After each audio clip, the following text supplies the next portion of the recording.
주일 3부 예배에 나오신 성도님들을 예수 그리스도의 이름으로 또 사랑하고 축복합니다.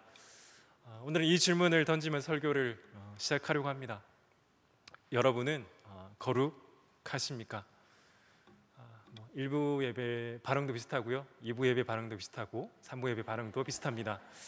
이 질문을 대체 왜 하는지 그런 눈으로 쳐다보고 계십니다.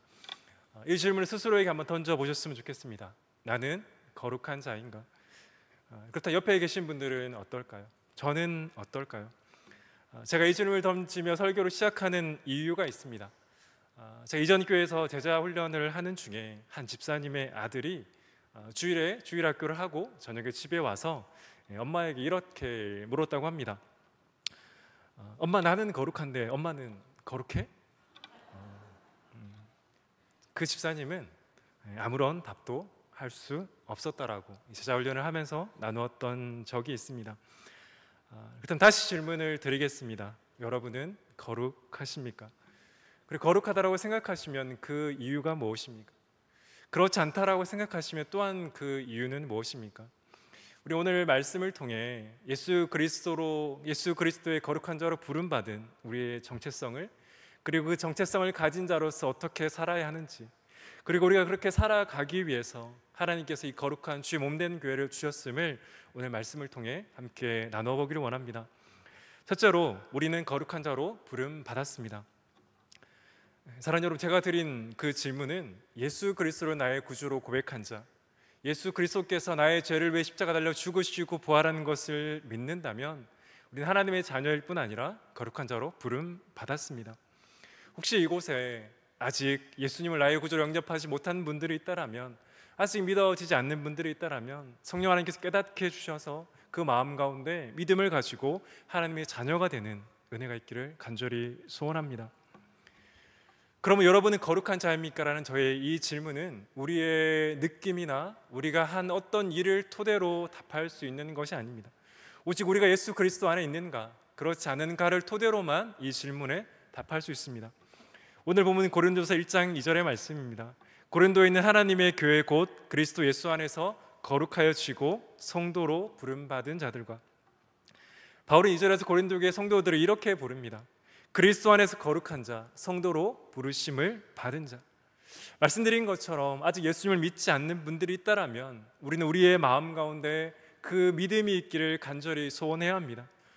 정말 저 역시 그 은혜가 있기를 간절히 소원합니다.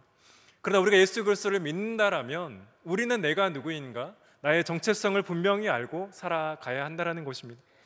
그런데 바울은 그들이 거룩한 것을 넘어 고린도전서가 계속되면 나중에는 그들을 향해 하나님의 성전이라고 부릅니다. 사랑하는 여러분, 성전이 어떤 곳입니까? 성전은 단순히 건물을 말하는 것이 아닙니다. 거룩한 곳, 하나님이 계시기에 그곳을 성전이라고 하는 것입니다. 그곳에 하나님의 영광이 계시기에 그곳을 성전이라고 하는 것입니다. 사진을 보여주시면 좋겠습니다. 이곳은 다녀오신 분이 계신지 모르겠지만 스페인 바르셀로나에 있는 사그라다 파밀리아라는 성당입니다. 이 성당은 1882년부터 놀라운 사실은 아직까지 지어지고 있습니다. 141년째 지어지고 있습니다. 감사하게 저도 가볼 기회가 있었는데요, 그 성당에 들어가면 뭔가 경건한 기운, 뭔가 우리를 압도하는 기운을 주는 것이 사실입니다. 그래서 신앙을 가졌거나 신앙을 가지지 않거나 그곳에 들어가면 뭔가 경건한 기운을 가지고 있는 것처럼 그런 생각들이 드는 것도 사실입니다. 그러나 하나님께서 우리를 향해 너희가 나의 성전이라고 말하는 것은 우리가 단순히 멋진 건물, 크고 놀라운 그 성전에 들어가서 느끼는 그런 느낌이 아닙니다. 하나님께 저와 여러분을 향해 하나님의 성전이라고 말하는 것은 우리 안에 성령 하나님이 거하시기 때문입니다. 더 나아가서 하나님께서 그렇다면 저와 여러분은 어떤 존재로 보고 계시는가를 우리가 하나님의 성전이라는 이 말 안에 드러난다는 것입니다. 구약시대 한번 생각해 보셨으면 좋겠습니다. 예루살렘 성전에 하나님의 영광이 임했을 때 이스라엘 백성들은 어떻게 했습니까?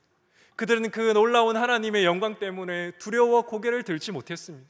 죽을까 두려워 그 하나님의 영광 앞에 엎드렸던 것이 이스라엘 백성들이었습니다. 그런데 놀라운 것이 무엇입니까? 그 하나님의 거룩한 영이 바로 저와 여러분 안에 있다는 것입니다. 그렇다면 저와 여러분이 하나님 앞에 얼마나 놀랍고 귀하고 영광스러운 존재라는 것을 알 수 있지 않습니까? 사랑하는 여러분, 하나님 앞에 저와 여러분은 결코 하찮은 존재들이 아닙니다. 물론 세상은 여전히 우리의 가진 것이나 우리의 외모나 우리의 배경을 가지고 판단할 것입니다. 그래서 우리를 무시하고 조롱할 때도 있을 것입니다. 그러나 우리 주님도 무시당했고 조롱당했습니다. 그러나 하나님은 저와 여러분을 어떻게 보실까요? 하나님은 저와 여러분을 귀하고 영광스럽고 존귀한 존재로 본다라는 것입니다. 고린도서 6장 11절에서 바울은 말합니다. 너희 중에 이와 같은 자들이 있더니 주 예수 그리스도 이름과 우리 하나님의 성령 안에 씻음과 거룩함과 의롭다 하심을 받았느니라. 바울은 말합니다. 우리가 성령 안에 씻음 받았다, 거룩하게 되었다, 의롭게 되었다라고 말합니다. 그래서 우리의 거룩은, 제가 질문 드리는 여러분은 거룩하십니까? 라는 그 질문은 예수 그리스도와 결코 분리되어서 말할 수 없다라는 것입니다. 우리 스스로 내가 거룩하다라고 말할 수 없다라는 것입니다. 우리의 거룩은 그리스도 안에서만 이루어집니다. 우리의 거룩은 그리스도 안에 있는 것입니다. 얼마 전 친구 아버지께서 돌아가셔서 부산으로 장례식장에 다녀온 적이 있었습니다. 멀어서 갈까 고민하다가 오랜만에 보게 되는 친구라 장례식장에 가게 되었습니다. 친구와 장례식장에 가서 여러 가지 이야기를 나누는 중에 친구 아버지께서 돌아가기 전 오전에 그날따라 평소에 다 전화 돌리지 않았던 친척들에게 그날 아침 따라 모든 친척들에게 다 전화를 돌려서 통화를 했다고 했습니다. 친구는 그것을 듣고 저에게 이렇게 말했습니다. 잘은 모르겠지만 뭔가 영적인 세계가 있는 것 같아. 제 친구는 믿지 않는 친구입니다. 그리고 더 나아가서 사후 세계가 있는 것 같아까지만 했습니다. 제가 그래서 그 친구의 말을 듣고 이 친구에게 복음을 전해야겠다 생각을 가지고 당연히 죽음 이후의 세계는 있다라고 말했지만 더 이상 말을 하지 못하게 너는 그렇게 믿지만 나는 아니다라고 단호하게 말해서 더 이상 대화는 이어가지 못했습니다. 제가 말씀드리고 싶은 것은 우리가 하나님의 아들 예수 그리스도를 믿고 구원받은 것은 당연한 것이 아니라는 것입니다. 그것은 당연한 것이 아니라 은혜입니다. 지금도 믿고 싶지만 믿을 수 없는, 그 스스로의 노력으로 믿을 수 없는 자들이 얼마나 많은지 모릅니다. 세계 성서 공예 연합회에서 발표한 2022년 세계 성서 배포 현황을 보면 작년 한 해 성경이 무려 1억 6,600만 부가 전 세계 가운데 배포되었다고 합니다. 그리고 이 수치는 코로나 이전의 수치를 회복한 것이라고 합니다. 그렇다면 해년 해마다 얼마나 많은 성경책이 지금도 세계 곳곳에 전해지고 있는지를 알 수 있지 않습니까? 이 성경 배포 사역은 앞으로도 계속 이루어져야 할 것이라고 저도 믿습니다. 그런데 해마다 성경을 받는 사람들이 이렇게 많고 또 하나님을 알지 못하는 이들 가운데서도 하나님을 알기 위해, 예수 그리스도를 믿기 위해, 또 자신의 지식을 위해 성경을 읽는 이들이 얼마나 많은지 모릅니다. 그러나 그들이 성경을 읽는다고 예수 그리스도를 믿는 믿음을 가질 수 있습니까? 그렇지 않습니다. 물론 하나님께서 말씀을 읽는 이들의 마음 가운데, 그 예수 그리스도를 알기 원해서 오늘도 말씀을 읽는 이들의 마음 가운데 그 마음을 열어주셔서 깨닫게 해주시기를 원합니다. 그러나 그럼에도 그들의 지혜로, 그들의 노력으로 예수 그리스도를 믿을 수 없습니다. 오직 하나님께서 깨닫게 해주셔야만 합니다. 그래서 우리가 하나님의 은혜로, 복음의 능력으로 하나님의 자녀가 되었다라면, 그리고 거룩한 자가 되었다라면 저와 여러분이 얼마나 놀랍고 존귀한 존재입니까? 우리가 받은 구원은 결코 하찮은 것이 아닙니다. 하나님의 능력으로, 성령의 놀라운 능력으로 저와 여러분 하나님의 자녀가 되는 것입니다. 그래서 시편을 보면 시편의 많은 기자들이 성전을 소망하는 것을 볼 수 있습니다. 시편 84편 10절입니다. 주의 궁정에서의 한날이 다른 곳에서의 첫날보다 나은즉 악인의 장막에 사는 것보다 내 하나님의 성전 문지기로 있는 것이 좋사오니. 시편 기자는 지금 악인의 장막이 아니라 하나님의 성전의 문지기로 있다는 것을 원합니다. 왜입니까? 이 시편 기자가 그렇게 원하는 이유는 단 한 가지밖에 없습니다. 그 성전 안에 하나님의 영광이 임하고 계시기 때문입니다. 그래서 그런데 바울이 우리를 향해 어떻게 말하는지 들어보시기 원합니다. 고린도서 6장 19절입니다. 너희 몸은 너희가 하나님께로부터 받은 바 너희 가운데 계신 성령의 전인 줄 알지 못하느냐. 사랑하는 여러분, 사도 바울은 이제 저와 여러분을 향해 성령의 전이라고 말합니다. 우리에게 이렇게 불릴 이유가 있습니까? 아니, 전혀 그럴 이유가 없습니다. 아니, 우리가 앞으로 하는 어떤 일도 저와 여러분을 그 하나님의 거룩한 자로, 거룩한 성전으로 불리게 할 이유가 없습니다. 오직 예수 그리스도 안에서 그 예수 그리스도 십자가의 보혈의 능력 때문에 하나님은 오늘도 저와 여러분을 거룩하게 하신다라는 것입니다. 우리가 한 일이나 우리가 앞으로 할 일 때문이 아니라 예수 그리스도 안에서 그 십자가의 보혈의 능력이 바로 저와 여러분을 거룩하게 하신다는 것입니다. 사랑하는 여러분, 그렇다면 우리는 우리 자신을 그리스도 안에서 바라보아야 합니다. 예수 그리스도의 피로 값주고 사신 존귀한 자라는 것을 우리는 잊지 말아야 합니다.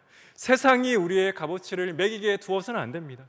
오직 우리의 가치는 예수 그리스도 안에 있습니다. 그 십자가의 보혈의 능력의 가치가 바로 저와 여러분의 가치라는 것을 잊지 않으시기를 간절히 소망합니다. 그래서 저와 여러분은 하찮은 존재가 아니라 시시한 존재가 아니라 영광스러운 존재입니다. 그 영광스러운 존재로서 거룩한 하나님의 자녀로서 지금도 성령이 임하시는 그 성전이라는 것을 기억하며 날마다 살아가신 은혜가 있기를 간절히 소망합니다. 두 번째로 나눌 것은 거룩한 자로 부름받은 우리는 거룩을 살아내어야 한다는 것입니다. 오늘 바울이 보낸 편지, 이 고린도 전서는 고린도 교회 가운데 보낸 편지입니다. 그런데 고린도 교회에는 많은 문제가 있었습니다. 만약 그들의 부르심을 알고 그들의 거룩한 모습을 알고 거룩한 자의 뜻대로 살았다라면 사실은 사도 바울은 이 편지를 쓸 이유가 없었습니다. 그러나 바울이 고린도 전서를 그들에게 보냈다는 것은 그들이 여전히 거룩의 모습을 살아내지 못했다는 것을 우리에게 알게 하는 것입니다. 바울은 고린도 3장 1절부터 3절에서 그래서 이렇게까지 부르게 합니다. 형제들아, 내가 신령한 자들을 대함과 같이 너희에게 대할 수 없어서 육신에 속한 자 곧 그리스도 안에서 어린아이들을 대함과 같이 하노라. 내가 너희를 젖으로 먹이고 밥으로 아니하였노니 이는 너희가 감당하지 못하였음이거니와 지금도 못하리라. 너희는 아직도 육신에 속한 자로다. 너희 가운데 시기와 분쟁이 있으니 어찌 육신에 속한 사람을 따라 행함이 아니리요. 바울은 지금 그들을 육신에 속한 자라 부릅니다.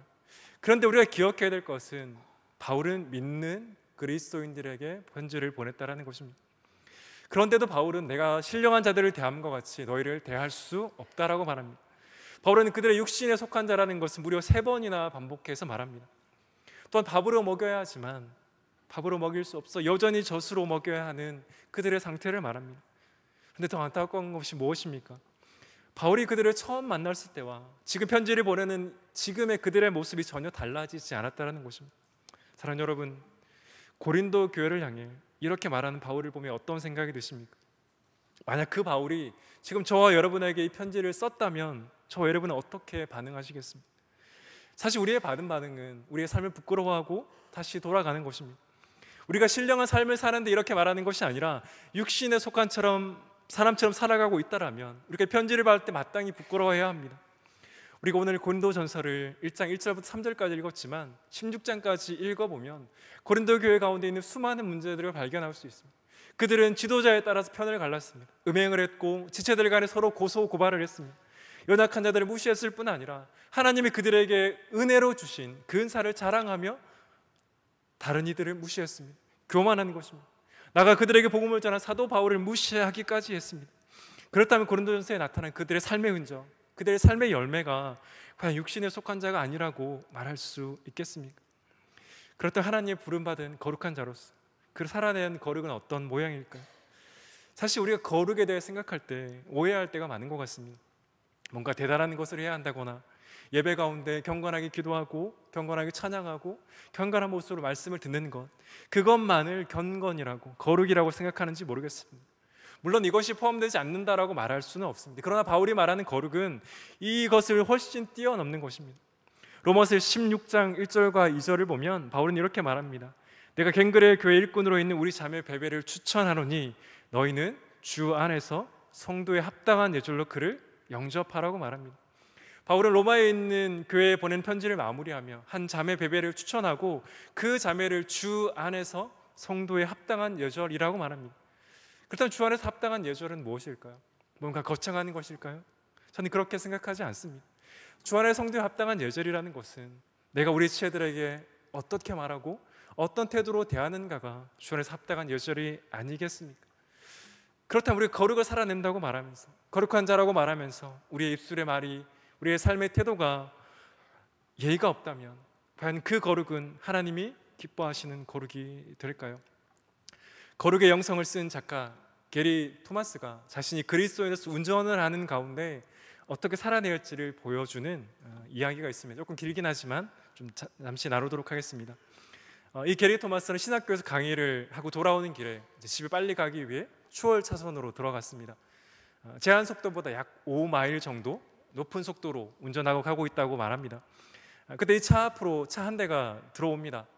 그런데 제한 속도보다 훨씬 낮추어서 우리 고속도로에 가면 천천히 달리는 차처럼 이 게리의 차를 막고 천천히 가고 있었습니다. 그리고 시간이 지나서 이제 깜빡이를 켜고 다시 오른쪽 차선으로 옮겨 갑니다. 그런데 게리는 무려 45초 동안이나 이 차가 천천히 옆으로 갔다라고 말합니다. 제가 설교를 준비하면서 이 말씀을 읽으면서 과연 제가 게리의 자리에 있었다라면 저는 어떻게 반응했을까를 물어보면 솔직히 자신은 없습니다. 그래서 게리도 이 앞차가 빠지는 것과 동시에 추월을 하기 위해 바짝 붙어가다가 사고를 낼 뻔합니다. 그때 근처에 있던 경찰관이 이 게리의 차를 길가에 대기하고 딱지를 줍니다. 무려 20년 만에 교통 위반 딱지를 받았다라고 말하고 있습니다. 그로부터 5일 뒤에 다시 점심을 먹고 돌아오는 길에 경찰관이 이 게리의 차를 세우고 말합니다. 시속 얼마로 달리셨습니까? 게리는 한 40마일쯤 될 것 같습니다라고 이렇게 말합니다. 경찰관은 게리에게 38마일로 달리셨습니다라고 말했습니다.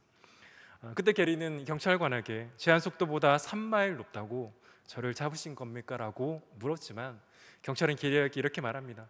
선생님, 여기는 시속 25마일 구역입니다.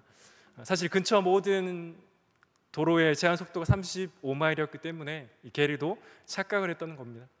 그로부터 다시 3주 후의 일입니다. 일주일에 출장을 마치고 돌아오는 길에 이번에도 집에 빨리 가기 위해 신호등을 피해 질러 가기 위해 식료품점 주차장으로 들어갔습니다. 주차장 내 정지 신호 앞에 이미 다른 차가 좌회전 깜빡이 신호를 켜고 기다리고 있었습니다. 그 차가 먼저 왔기 때문에 그 차를 먼저 보내는 것이 예의였습니다. 그런데 그는 똑같이 집에 빨리 가야겠다는 일념으로 그 차의 진로를 방해하며 지나갔습니다. 그때 게리는 그 운전자의 손짓이 보였다라고 말합니다.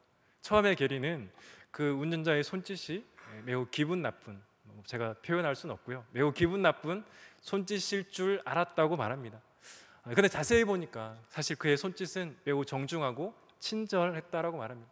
그리고 그 손에 이어서 그 사람의 얼굴이 보입니다. 여러분, 그 사람이 누구였을까요? 책을 읽지 않아서 아무도 모르시겠죠. 그 사람은 게리가 다니는 교회의 담임 목사님이었습니다. 그리고 게리는 이렇게 말합니다. 자신이 내가 담임 목사님의 길을 막는 것이다. 물론 이것을 말하기 위해 게리가 이 내용을 쓴 건 아닙니다. 이제부터 이어지는 내용이 중요합니다. 그리고 게리는 이렇게 말합니다. 아주 가까운 시간 간격을 두고 일어난 이 세 사건이 운전대 뒤에 안일해서 자신을 일깨웠다라고 말합니다. 그리고 자신이 이 세 사건을 경험하고 나서야 법으로도 안 되는 일이 자신의 영적 목자 앞에서 창피를 당하고 나서야 알게 되었다라고 고백합니다. 자막을 보여주시면 좋겠습니다. 그리고 결론적으로 게리는 이렇게 말합니다. 우리 그리스도인들은 그리스도인답게 운전해야 합니다. 말하기 쉽겠지만 한번 따라해봤으면 좋겠습니다. 우리 그리스도인들은, 목소리가 작으시네요. 우리 그리스도인들은 그리스도인답게 운전해야 합니다. 이번 한 주 그렇게 운전하시기를 원합니다. 저도 자신이 없긴 하지만 그렇게 살아야 됩니다. 근데 이것은 그리스도인답게 운전의 영역뿐 아니라 모든 삶의 영역에 적용될 수 있습니다. 그리고 게리는 덧붙여 이렇게 말했습니다. 다른 사람이 우리에게서 아무런 차이점도 보지 못한다면 우리는 성경을 진지하게 대하고 있지 않은 것입니다. 사랑하는 여러분, 거룩한 자로 부름받은 우리가 거룩을 살아낸다는 것은 대단한 것, 거창한 것만을 말하지 않습니다. 흔히 잘못 생각하는 영적인 것만도 아닙니다. 그보다 거룩은 우리의 삶 자체를 말합니다. 오늘 우리가 함께 예배하는 이체들, 그들에게 어떤 태도로 말하고 있습니까? 어떤 태도로 대하고 있습니까? 오늘 가정에서 아내와 남편 사이에, 자녀와 부모 사이에 어떻게 말하고 어떤 태도로 오늘 대하셨습니까? 그리고 그리스도인답게 운전해야 합니다라고 말하는 이 게리 토마스의 말처럼 우리가 말하는 거룩은 우리 삶의 모든 영역에서 드러나야 함이 마땅합니다. 교회에서의 모습과 가정의 모습이 다르다면, 가정에서의 모습과 직장의 모습이 다르다면 과연 그것이 하나님이 기뻐하시는 거룩의 모습이겠습니까? 바울이 왜 고린도 교회에 보내는 편지를 통해 그들이 누구인가를 말하며 시작하고 있습니까? 바울은 그들의 정체성에 대해서 말하기 시작할 뿐 아니라 그 편지 곳곳 사이사이마다 너희들이 누구인지를 계속해서 상기시킵니다. 사실 우리 생각에 바울은 이 고린도 교회를 향해 보내는 편지에서 책망으로 시작해서 책망으로 끝나도 이상하지 않습니다. 그러나 바울은 그렇게 하지 않습니다. 왜입니까? 그들이 누구인지를 아는 것이, 그들의 정체성을 아는 것이 그들이 어떻게 살아가야 하는지를 결정하기 때문이었습니다. 사랑하는 성도 여러분, 하나님께 부름받은 우리가, 그래서 거룩한 성도된 우리가 마땅히 거룩을 살아내어야 하지 않겠습니까? 하나님을 알지 못하는 이들이 어떻게 거룩을 살아내겠습니까? 하나님께 부름받은 우리만이 거룩을 살아낼 수 있습니다. 그런데도 우리가 만약 그 신분을 망각하고 그대로 살지 않는다면 과연 하나님이 기뻐하실까요? 바울은 고린도 교회를 사랑해서 편지를 보냈습니다. 그리고 그들을 책망했습니다. 그리고 나중에 그들의 얼굴을 대면하여 너희들의 잘못을 알게 할 것이라고까지 말합니다. 그렇다면 우리 아버지 되신 하나님은 그렇게 하지 않으시겠습니까? 히브리서 12장 6절입니다. 주께서 그 사랑하시는 자를 징계하시고 그다 받아들이는 아들마다 채찍질하심이라 하였으니, 우리 사랑하는 아버지께서 만약 우리가 거룩을 살아내지 못하고 신자답지 않게 그리스도인답게 살아가지 못한다면 하나님이 과연 우리를 가만두실까요? 가만두신다면 그것은 하나님의 아들이 아니라고 우리에게 말합니다. 하나님 반드시 우리를 징계하실 것입니다. 그를 통해 하나님의 자녀답게, 거룩한 자녀답게 살아가게 하실 것입니다. 사랑하는 여러분, 그러면 우리는 부름받은 거룩한 신자답게 살아야 합니다. 거룩한 성도답게 살아야 합니다. 그러나 그것조차도 우리의 힘으로 할 수 없기에 오늘 바울은 그의 편지에서 계속해서 하나님 아버지와 예수 그리스도와 성령 하나님을 계속해서 우리에게 말하고 있습니다. 왜입니까? 우리 그렇게 살려고 하지만 살지 못하기 때문입니다. 우리 그렇게 살고자 하지만 힘이 우리에게 없기 때문입니다. 그래서 바울은 성령을 의지하라고, 하나님 아버지를 바라보라고, 예수 그리스도를 바라보라고 말합니다. 구원의 처음부터 오늘 사는 힘뿐 아니라 앞으로 살아가는 우리의 힘은 우리 자신에게 있는 것이 아니라 하나님 아버지와 예수 그리스도와 성령 하나님께 있습니다. 그래서 우리는 우리의 구주 되신 예수 그리스도를 오늘도 더 바라보아야 하는 것입니다. 사랑하는 성도 여러분, 그러므로 그리스도 안에 머무십시오. 성령을 의지하십시오. 그럴 때 우리가 성도답게, 신자답게, 거룩한 부르심을 받은 자답게 살아갈 수 있을 것입니다. 그것을 통해 하나님께 영광 올려드리며 이 세상 가운데 하나님 나타내 은혜가 있기를 간절히 소원합니다. 셋째로, 마지막 우리가 나누길 원하는 것은 하나님은 교회를 주셔서 우리를 계속해서 거룩하게 한다라는 것입니다. 바울은 자신이 보낸 편지를 모든 고린도 교회 성도들이 읽게 만들었습니다. 사실 우리가 상식적으로 생각을 해보면 고린도 교회에 아무리 많은 문제가 있었다고 해도 그 교회 가운데 모든 성도들 가운데 문제가 있었을까요? 그렇지 않았을 것입니다. 어떤 이들은 거룩한 신자답게, 어떤 이들은 부름받은 거룩한 자답게 정말 살아가고 있었을 것입니다. 그런데 바울은 그들 모두에게 이 편지를 보내 읽게 했습니다. 문제를 일으킨 이들뿐 아니라 신자답게 살아가는 이들도 이 편지를 읽게 하기 위해 이 편지를 보냈습니다. 그렇다면 왜 바울이 그렇게 했을까요? 왜 바울은 모든 성도가 이 편지를 읽게 했을까요? 그것은 그들 모두가 예수 그리스도를 머리로 하는 지체가 되고 한 공동체이기 때문입니다. 폴 트루니에는 교회를 향해 이렇게 고백합니다. 사람이 혼자 할 수 없는 일이 두 가지 있습니다. 하나는 결혼이고 또 하나는 그리스도인이 되는 것입니다. 저희 교회를 설명할 때 매우 좋아하는 글귀입니다. 폴 트루니에는 분명히 말합니다.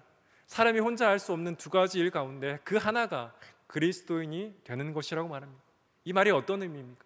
바로 교회를 말하는 것이 아닙니다. 그리스도인은 혼자 될 수 없습니다. 그리스도인은 혼자 믿음의 길을 걸어간다고 해서 그리스도인으로 장성한 분량으로 자라지 않습니다. 함께 믿음의 길을 걸어가는 그리스도인과 함께 걸어갈 때 우리의 믿음이 자라게 되는 것입니다. 그래서 하나님께서 저와 여러분에게 주의 몸된 교회를 주신 것입니다. 오늘 많은 사람들이 교회에 어떤 문제가 일어나면 교회를 떠나려 합니다. 그리고 실제로 많은 사람들이 교회를 떠나서 혼자 신앙생활을 하고 있습니다. 그런데 우리가 주목해야 될 것은 사람의 말이 아니라 하나님의 말씀이 아닙니다. 성경은 어떻게 말합니까? 오늘 본문에서 바울은 어떻게 말합니까? 그 고린도 교회 가운데 많은 문제가 있으니 교회를 떠나라 말합니까? 그래서 더 이상 고린도 교회를 교회가 아니라 말합니까? 하나님은 어떻게 말씀하십니까? 그 교회 가운데 문제가 있다고 더 이상 교회가 아니라고 말씀하시지 않습니까? 이제 자신의 소유라고 소유가 아니라고 말씀하십니까? 고린도서 1장 2절을 보면 고린도에 있는 하나님의 교회라고 하나님은 분명하게 말씀하십니다. 우리는 이 고린도에 있는 하나님의 교회의 말이 단순하게 들릴지 모르겠습니다.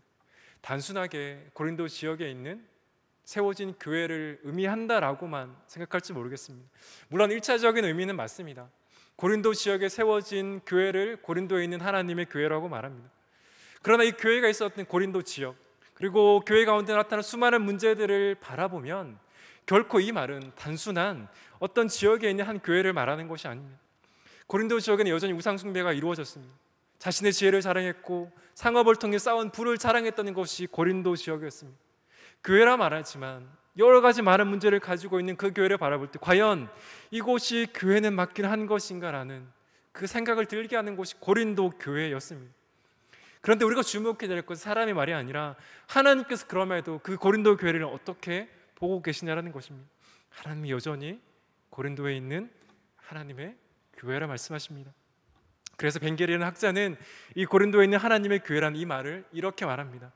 위대하고 기뻐할 만한 역설이다. 도저히 교회가 있을 것 같지 않은 곳에 교회가 세워졌고 교회라고 세워졌지만 그 교회가 교회다움을 드러내지 못하고 있습니다. 하나님은 그 교회를 향해 여전히 나의 교회라 말하니 이 말이 기뻐하고 위대할 만한 역설인 것입니다. 사랑하는 여러분, 우리 교회는 이곳에 세워진 하나님의 교회입니다. 하나님의 소유된 교회라는 뜻입니다. 하나님께서 세우신 교회가 바로 우리 교회입니다. 우리의 것이 아니라 어떤 사람의 것이 아니라 하나님의 것입니다. 그러나 그럼에도 불구하고 우리 가운데 이런저런 문제들이 있지 않습니까? 교회는 완전할 수 없습니다. 왜입니까? 우리를 바라보시면 됩니다. 우리 가운데 문제가 있는데 그 문제에 있는 우리가 모인 교회가 어떻게 문제가 없겠습니까? 물론 교회는 거룩으로 성숙함으로 세워져야 되는 것이 맞지만 그럼에도 교회 가운데, 이 땅의 교회 가운데 완전을 바랄 수 없습니다. 죄인들이 모인, 우리가 모인 곳이 교회이기 때문에 교회에는 문제가 있을 수밖에 없습니다. 그러나 우리는 하나님의 시선을 주목해야 됩니다. 하나님께서 저와 여러분이 문제가 있다라고 그래 너는 더 이상 내 자녀가 아니야 라고 말씀하십니다. 아닙니다. 우리에게 문제가 있지만 우리는 예수 그리스도의 피로 값주고 사셨기 때문에 여전히 하나님의 거룩한 자녀가 아닙니까? 그럴 때 하나님께서 교회를 바라보는 관점도 마찬가지입니다. 물론 저의 이 말은 교회의 모든 문제들을 용인하라는 말이 아닙니다. 그럼에도 불구하고 교회에 이런저런 문제들이 있을 때 하나님께서 그 교회를 어떤 관점으로 바라보시냐는 것입니다. 하나님께서 어떤 교회에 문제가 있다고 해서 그 교회를 그래 그 교회는 이제 나의 교회가 아니다라고 말씀하지 않는 것입니다. 왜입니까? 그 교회 역시 예수 그리스도의 피로 값주고 사신 거룩한 교회이기 때문입니다. 그리고 더 중요한 것은 그 교회를 통해 하나님은 저와 여러분을 거룩으로 빚어 가실 것입니다. 에베소 4장 12절과 13절에서 바울은 이렇게 말합니다. 우리 에베소 4장 12절과 13절 말씀을 우리 한 목소리로 읽어보면 좋겠습니다. 네, 시작. 이는 성도를 온전한 그리스도의 몸을 세우려 하심이라.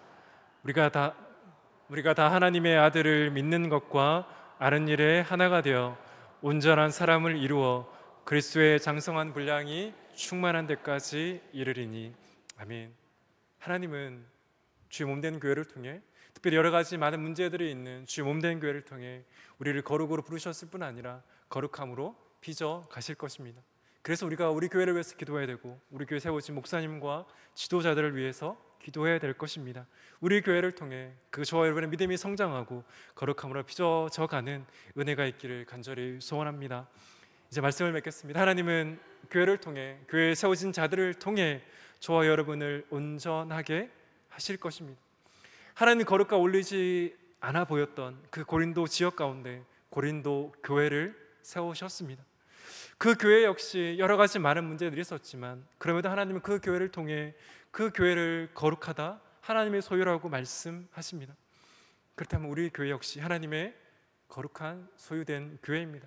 그리고 우리 교회를 통해 저와 여러분의 거룩을 하나님은 빚어 가실 것입니다. 특별히 저와 여러분 옆에 앉아 계시는 지체 한 명 한 명을 통해 저와 여러분의 거룩을 세워 가실 것입니다. 때로는 문제가 있을 수 있고 때로는 우리의 마음을 상하게 하는 일이 우리의 신앙생활 하는 가운데 우리 교회 가운데 있을 수 있지만 하나님의 시선으로 우리 교회를, 하나님의 시선으로 우리 지체를, 하나님의 시선으로 우리 자신을 바라보셨으면 좋겠습니다. 거룩한 성도로 부름받은, 신자로 부름받은 우리의 정체성을 깨닫고 그 거룩을 이루며 살아감을 통해 이 지역 가운데, 이 땅 가운데 하나님의 영광 올려드리며 하나님 나라를 확장하는 데 귀하게 쓰임 받는 저와 여러분이 되기를 예수 그리스도의 이름으로 간절히 소원합니다. 기도하겠습니다.